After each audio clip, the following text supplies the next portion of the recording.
Do you love your dog? I'm sure you would say, yes, of course, I love my dog.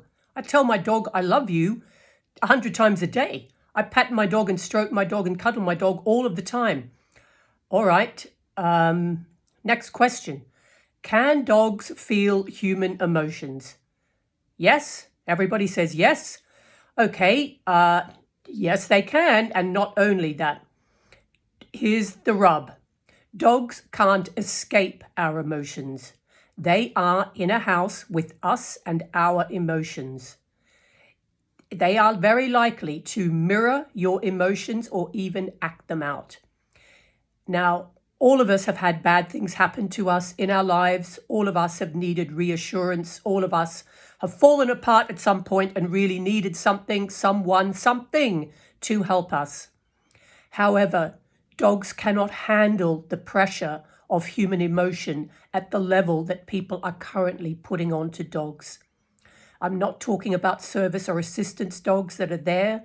I'm talking about people who download all of their emotions to their pet dog, and they cry on them and they hold them close and they cuddle them, and their dogs are a nervous wreck.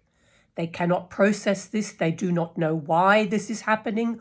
All they can feel is something terrible is going on around them and they can do nothing about it. They are trapped in your home. They can't get out for a break and say, hey, I'd like to go for a run in the park or a swim in a pool or do something fun, because they're trapped in your house. They're entirely dependent on you. You are the authority in their life. Whether you like that word or not, you're in charge of everything. Therefore, you are responsible for everything. Love is a verb. If you say, I love my dog, what does that mean? Let me count the ways. What do you do with your dog? Love is action. Love is doing things with your dog. I've recently seen a couple of clients with their dogs, and it has been rather frightening. A dog that is now so fearful and nervous. When I approached the dog, who I've now met 5 times, the dog started barking. As I got closer, the owner said, while patting and stroking the dog had been growling at passers-by. This was in quite a busy public place. This is flat out dangerous. If you think your behavior does not affect your dog and the constant patting and talking and touching does not affect your dog, you really have to think again. The way you behave and live with your dog radically affects their behavior. Dogs can't understand everything you're saying. They only hear tones. They only hear sounds. If your only interaction with your dog is to constantly touch it and talk to it, you're doing your dog a great disservice. If you say my dog is nervous or anxious, yeah, okay, but what are you actually going to do about it?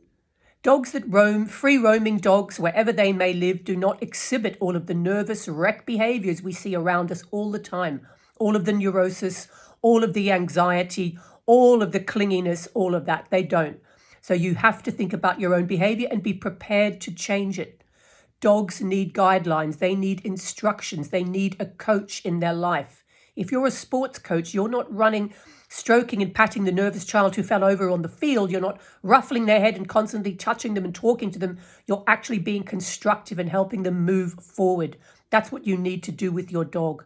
Please be aware of how your emotions affect your dog. Don't dump on your dog. Be aware that they are not responsible for your emotions. You have to be more considerate of your dog's needs.